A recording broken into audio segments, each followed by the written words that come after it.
नमस्कार दर्शकों, आज हमारे बीच बहुत ही माननीय हस्ती रायपुर के कमिश्नर श्री महादेव कावरे जी उपस्थित है।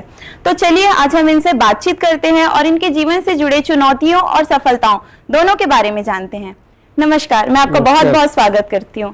सर, सबसे पहले आप हमें अपने प्रशासनिक सफर के बारे में बताइए कि कैसे बीजापुर के एक छोटे से गाँव से निकलकर आपने इतना लंबा सफर तय किया।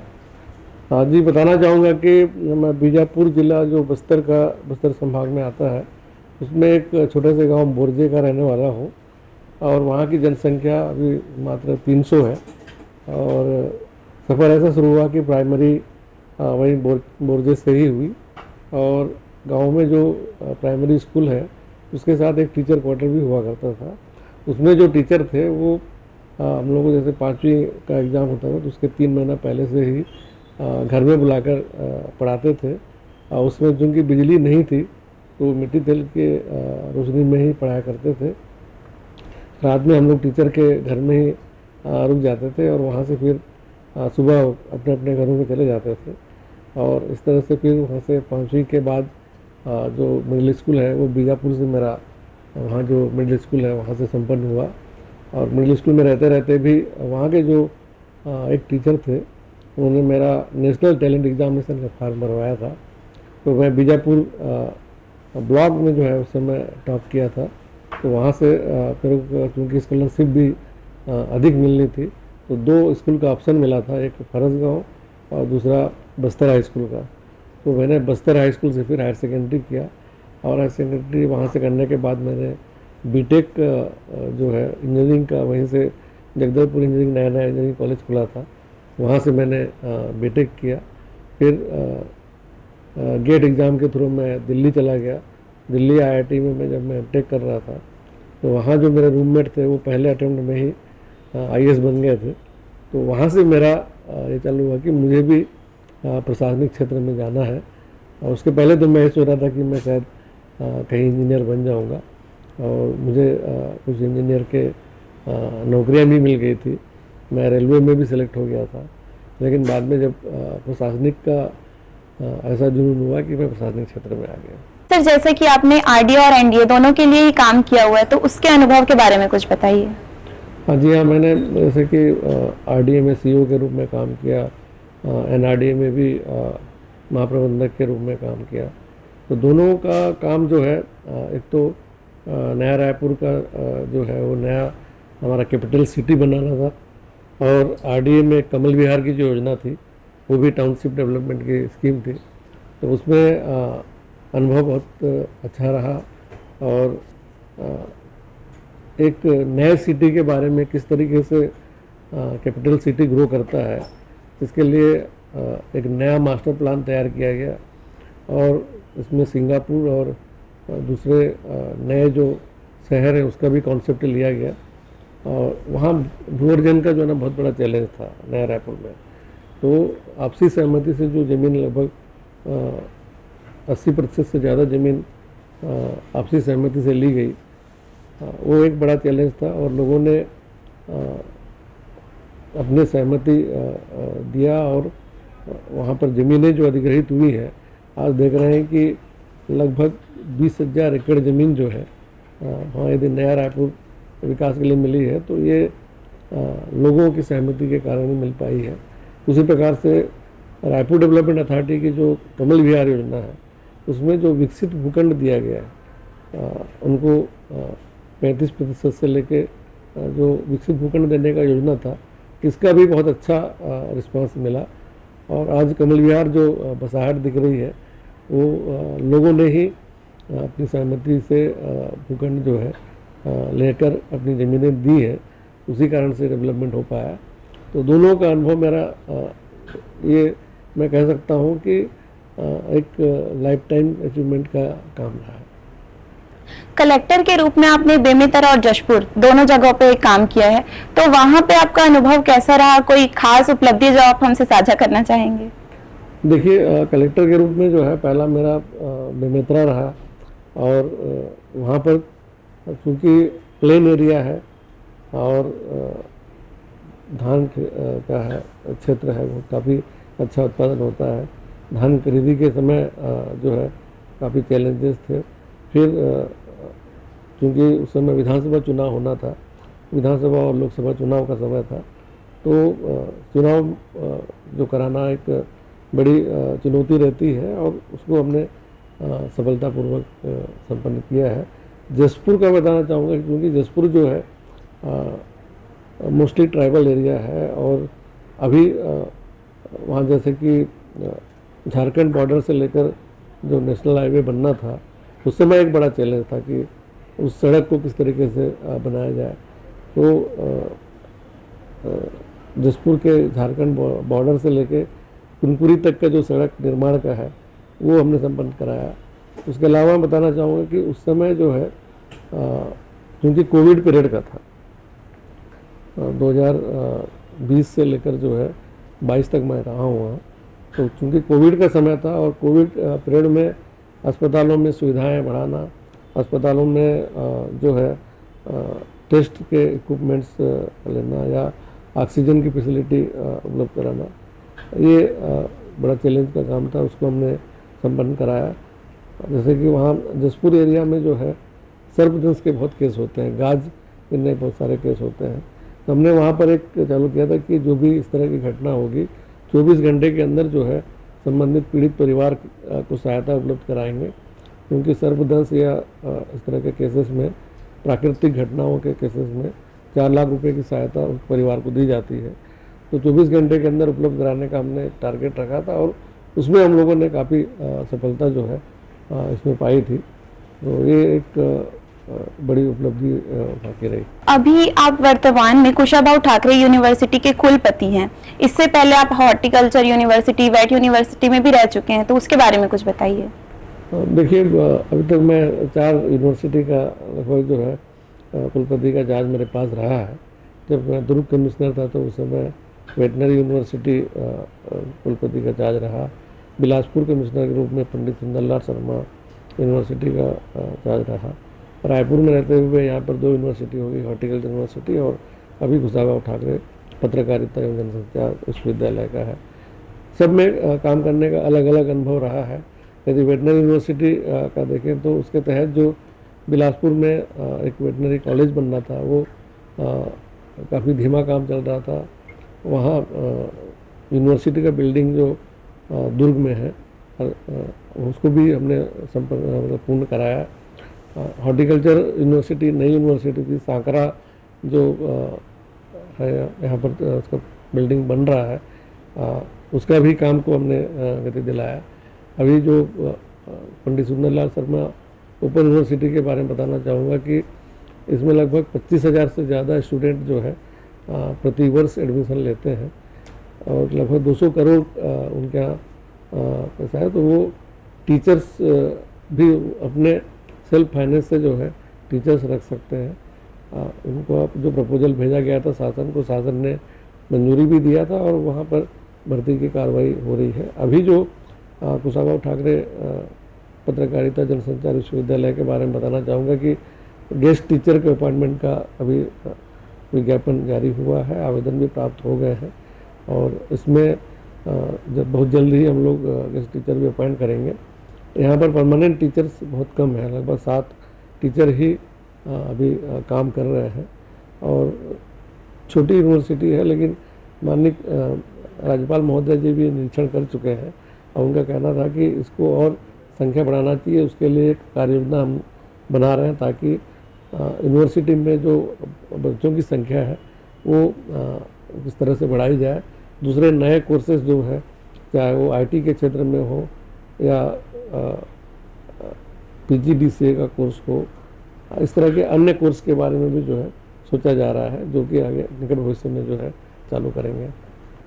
जैसा कि हम देख पा रहे हैं, आपके आने से रायपुर में नई कमिश्नर बिल्डिंग बन चुकी है, तो उसके लिए आप क्या कहना चाहेंगे? देखिए, कमिश्नर बिल्डिंग जो है लगभग तैयार हो गया है, लेकिन सबसे ज़रूरी है कि यहाँ जो हम लोगों ने जितने भी कोर्ट केसेस थे उसको ऑनलाइन करवाया। ऑनलाइन जो लगभग 4,500 अभी केसेस जो है लंबित दिख रहे हैं। ऑनलाइन के साथ साथ उसका जो प्रतिदिन की जो पेशियाँ लगती हैं उसको भी हमने ऑनलाइन कराना चालू कर दिया है। माननीय मुख्यमंत्री जी के निर्देश पर मैं कहना चाहूँगा कि जो सुशासन का उनका जो वो है कॉन्सेप्ट है, ई ऑफिस का कॉन्सेप्ट है, उसको हम लोग यहाँ पर इम्प्लीमेंट कर रहे हैं। नए बिल्डिंग में जो है ये सारी चीज़ें रहेंगी। हमने लगभग 3000 केस जो पहले डिसाइड हो चुके थे उनको रिकॉर्ड रूम भेजने का भी काम किया है। और प्रयास ये है कि जो केसेस यहाँ पर पेंडिंग रहते हैं, मतलब 5 साल से ऊपर के, उनको हर सप्ताह सुनवाई करके जल्द से जल्द निपटारा किया जाए। जब आप रायपुर में आए थे उस वक्त कितने केसेस पेंडिंग थे और अभी वर्तमान में कितने केसेस हैं, और आपने कितने केसेस को हल किया है? अब देखिए, रायपुर संभाग की यदि बात करें तो यहाँ पर लगभग 6000 केस जो है यहाँ पर लंबित थे, और मेरा यहाँ पर ज्वाइन किए हुए लगभग 1 साल हो रहा है, और प्रति माह लगभग जो है 100 केसेस नए आते हैं। तो इस तरह से देखा जाए तो 1200 नए केस भी आए हैं, और हमने 2000 से ज़्यादा केस निपटाए हैं। तो अभी लंबित 4400 केसेस हैं। प्रतिदिन कितने केसेस हल हो जाते हैं? प्रतिदिन का देखिए, सीटिंग जो नंबर ऑफ डेज हैं सप्ताह में, पहले चूँकि मेरे पास बिलासपुर संभाग का भी चार्ज रहा है, तो यहाँ में प्रति सप्ताह में 2 दिन कोर्ट लेता था। अब उसको बढ़ाकर 3 दिन कर दिया गया है, और अपर आयुक्त की भी यहाँ पदस्थापना हुई है, उनके द्वारा भी सप्ताह में 2 दिन कोर्ट लिया जा रहा है। इसका मतलब 5 दिन हम लोग सुनवाई कर रहे हैं। लगभग 70-80 केसेस प्रतिदिन हम लोग सुनवाई करते हैं। उसमें जो डिस्पोजल होते हैं वो औसतन यदि देखा जाए तो एक दिन में 4 केस लगभग जो है निर्णय हो पाते हैं। आपके जीवन से जुड़े कोई ऐसे चैलेंजेस जिसके बारे में आप बताना चाहेंगे? देखिए, जीवन में जो चैलेंजेस हैं, हम लोग प्रशासनिक जो काम करते हैं और उसमें लोगों की समस्याएं जो है बहुत डिफरेंट तरह की समस्याएं रहती हैं। कोई जो है राशन कार्ड से संबंधित समस्या लेके आता है, तो कोई जो है ज़मीन से संबंधित समस्याएं लेके आते हैं, कोई जो है किसी और विभाग से संबंधित, कोई पंचायत से संबंधित। तो चैलेंजेस यदि देखा जाए तो मल्टी डायमेंशनल इसको सोच सकते हैं, और आदमी को जो है शांत रह के और संबंधित समस्या को जो है गहराई से मंथन करके उसका किस तरीके से हल खोजा जाए ताकि सामने वाले की समस्या जो है निराकृत हो सके, क्योंकि वो आप तक आ रहा है। तो ये है कि वो कई नीचे के जो अधिकारी हैं उनसे उसका समस्या हल नहीं हो पाया, तभी जो है वो इस लेवल तक आ रहा है। इसका मतलब है कि वो थका आ रहा रहता है और नीचे से समस्याएं हल नहीं हो रही हैं, तभी जो है इस लेवल में ज़िले से भी, चूँकि ऊपर का कमिश्नरी है, तो हम लोग का मेरा प्रयास ये रहता है कि उनकी समस्याओं को अच्छे से समझा जाए, और जो अधिकारी काम नहीं कर रहे हैं उनको जो है डायरेक्शन दिया जाए। तो ये क्योंकि हमारा उद्देश्य रहता है, और हम लोग की कोशिश रहती है कि उसकी समस्या का हल जो है किया जाए, ताकि वो इस लेवल में आके अपनी समस्या बता रहा है तो उसको निराकृत हो सके। अंत में मैं आपसे यही जानना चाहूंगी कि हमारे देश और राज्य के युवा जो सिविल सर्विसेज में जाना चाहते हैं उनको आप क्या संदेश देना चाहेंगे? देखिए, जो युवा हैं जो आगे यूपीएससी की तैयारी करना चाहते हैं, अभी जो कंपटीशन है एक तो बहुत ज़्यादा बढ़ चुका है। जो जिस समय हम लोग तैयारी करते थे उस समय की यदि स्थिति देखी जाए, और आज जो एक तो सोशल मीडिया के थ्रू या इंटरनेट के थ्रू जो है स्टडी मटेरियल काफ़ी उपलब्ध है। लोग जो है कहीं भी बैठ के जो है स्टडी मटेरियल जो है उनको मिल सकता है। सबसे ज़रूरी है कि वो उस विषय की गहराई को जो है समझें, और सिलेबस जो यूपीएससी का सिलेबस है उसके अनुसार पढ़ाई करें। क्योंकि अब जो है यूपीएससी ने भी अपना एग्ज़ाम का पैटर्न जो है चेंज किया हुआ है। लोग एक विषय से काम नहीं चलेगा, आपको जो है लगभग सारे विषय पढ़ने।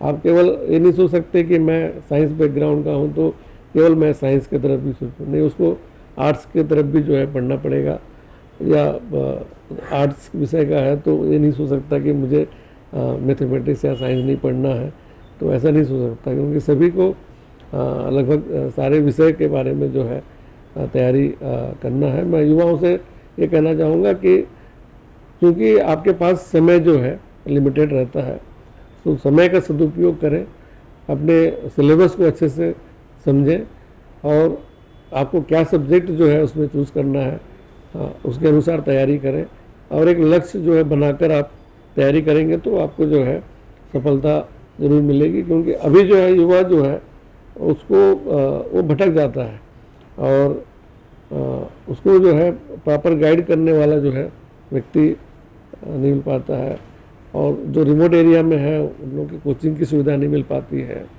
तो वो समय फिर ज़्यादा जो है इधर उधर सब्जेक्ट में ज़्यादा समय जाया करता है। आपके पास समय पढ़ने के लिए समय कम रहता है, तो पढ़ाई का जो समय है पढ़ाई में ही लगाएं और जो सिलेबस है उसके अनुसार ही तैयारी करें, तो बड़ा लक्ष्य लेकर चलेंगे तो बिल्कुल युवा जो है सफल होंगे। आपने अंबेडकर ज्ञान केंद्र के माध्यम से युवाओं को निःशुल्क कोचिंग की भी सुविधा दी थी, तो जब कोई बच्चा अपने जीवन में सफलता हासिल करता है तो आपको कैसा लगता है? देखिए, जब बिलासपुर में रहे वहाँ पर अंबेडकर ज्ञान केंद्र जो एक निःशुल्क कोचिंग का है एक चालू किया गया, और वहाँ पर काफ़ी बच्चे जो है वहाँ पढ़ाई करते हैं वहाँ रह के, और मुझे ये जानकारी मिली है कि वहाँ से जो बच्चे तैयारी करके कई अच्छे प्रतियोगिता परीक्षाओं में सफल हो रहे हैं, अच्छे पोस्ट में सेलेक्ट हो रहे हैं, तो काफ़ी खुशी मिलती है। क्योंकि एक जो विज़न सोचा जाता है कि जो बच्चे रिमोट एरिया से रहने वाले हैं, जिनको कि शहरों में आके कोचिंग में ज़्यादा पैसे खर्च करने पड़ते हैं, उसके बदले यदि उनको एक निःशुल्क चीज़ मिल जाती है, रहने की सुविधा मिल जाती है, पढ़ाई करने के लिए बुक्स मिल जाते हैं, सब स्थान मिल जाता है, तो ऐसे जो बच्चे सेलेक्ट होते हैं तो उसमें काफ़ी खुशी मिलती है। वैसे ही रायपुर में भी जो है एक कोचिंग चालू करने का प्रयास किया जा रहा है। यहाँ पर चूँकि ऑलरेडी पहले से बहुत सारे कोचिंग इंस्टीट्यूट हैं यहाँ पर, लेकिन जो बच्चे रिमोट क्षेत्र के रहने वाले हैं, जिनको कि इतने बड़े आर्थिक जो है उसको सहन नहीं कर सकते उनका परिवार, ऐसे लोगों के लिए जो है यहाँ भी कोशिश किया जा रहा है। बीते 25 वर्षों में छत्तीसगढ़ ने बहुत सारी उपलब्धियां हासिल की है, बट उनमें से आप किसे सबसे ज्यादा अहम मानते हैं, खास करके प्रशासनिक दृष्टि से? तो देखिए, छत्तीसगढ़ ने जो है पिछले 25 सालों में जो उपलब्धियां हासिल की है, इस वर्ष छत्तीसगढ़ जो है रजत जयंती समारोह मना रहा है। जो 3 राज्य एक साथ बने थे, झारखंड, उत्तराखंड और छत्तीसगढ़, उसमें जो छत्तीसगढ़ है सबसे ज़्यादा प्रोग्रेस किया हुआ दिखता है। और इसमें भी चूँकि यहाँ पर जो डेवलपमेंट है, विकास है, वो जब मैं देखता हूँ कि बहुत सारे ग्रामीण क्षेत्र में जो कच्चे मकान थे वो अब पक्के लोगों ने बनाया है।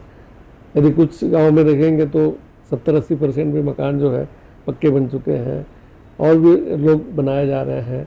और माननीय प्रधानमंत्री जी की जो सोच है कि प्रधानमंत्री आवास योजना के तहत जो हम बीपीएल लोगों को आवास की सुविधा देते हैं, तो उसको देखकर जो मध्यम वर्ग है वो भी पक्के मकान बनाने के बारे में सोचता है। यहाँ पर जो धान का जो समर्थन मूल्य से अतिरिक्त जो है बोनस दिया जा रहा है, उससे भी लोग जो है आर्थिक रूप से संपन्न हो रहे हैं, और उनका जो जीवन स्तर है वो देखेंगे तो डेफिनेटली है कि यहाँ छत्तीसगढ़ ने जो है जो प्रगति किया है वो दिखता है। तो मुझे लगता है कि लोगों का जीवन स्तर से उठाने में जो है छत्तीसगढ़ ने जो है अच्छा उपलब्धि हासिल किया। मैं आपको बहुत बहुत धन्यवाद देती हूँ सर कि आपने अपना कीमती वक्त निकाला और हमसे बातचीत की। आपकी सफलताएं और चुनौतियां हमारे युवाओं के लिए, साथ ही साथ हर वर्ग के लिए बहुत ही प्रेरणादायी है। धन्यवाद। शुक्रिया।